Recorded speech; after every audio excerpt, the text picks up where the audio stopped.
সবাই কেমন আছেন? বাঙালঘটি জমজমাটি ব্লগে আপনাদের স্বাগত। আজকে আবার একটা মিনি ব্লগ নিয়ে এলাম। এই যে সকাল সকাল রেডি হয়ে বেরিয়ে পড়েছি উর্মির বাড়িতে। আজকে আমাদের লাঞ্চের ইনভিটেশন। এই এসে গেছি, আমি ভাই আর দুই ছেলেকে নিয়েই এলাম আজকে। তাহলে আমি মামু আর চলে যাই দাদা ভাই? না, কি তুমি তো থাকবে বললে? হ্যাঁ, দাদা ভাইয়ের তো এখন পড়া আছে, এক্সাম চলছে না। আমিও তো চলে যাব। আসতে তো প্রায় 12:30 একটা হয়ে গেছিলো, ওই জন্য আসা মাত্রই দুই ভাইকে খাওয়ানো হয়ে গেছে। একদম আমাদের বাড়ির পাশেই, বেশি টাইম লাগে না। তো এসেই ওদের দিকে খাইয়ে দিয়েছি। এইবারে এখন এই যে আমরা খেতে বসলাম।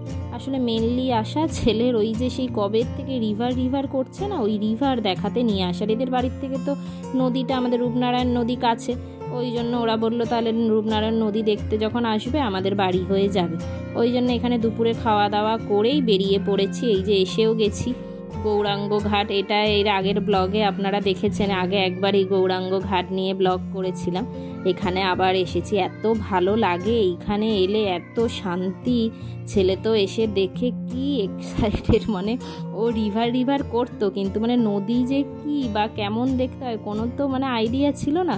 ওই জন্য এসে এই দেখে মানে খুব খুশি হয়েছে। বেশিক্ষণ আর থাকবো না, এমনিও 3টের মতো বাজে। তারপরে বেটুর তো পরীক্ষা চলছে, যেহেতু উর্মির বাড়ি সামনে বলেই ওকে নিয়ে এসেছিলাম যে দুপুরের খাওয়াটা ওখানে গিয়ে খেয়ে নেবে, একটু ঘোরাও হবে। তো এখন এই যে বেরিয়ে যাচ্ছি। আর আমরাও যা খাওয়া দাওয়া হয়েছে, কষা মাংস, মিক্সড ভেজ, বেগুনি, চাটনি, পাঁপড়, এই সব দিয়ে যা দুপুরের খাওয়া হয়েছে, বেশ ঘুমও আসছে। খুবই ছোট ব্লগ আজকে আপনাদের জন্য নিয়ে এসেছি। যদি ভালো লেগে থাকে তো লাইক অ্যান্ড সাবস্ক্রাইব করতে ভুলবেন না।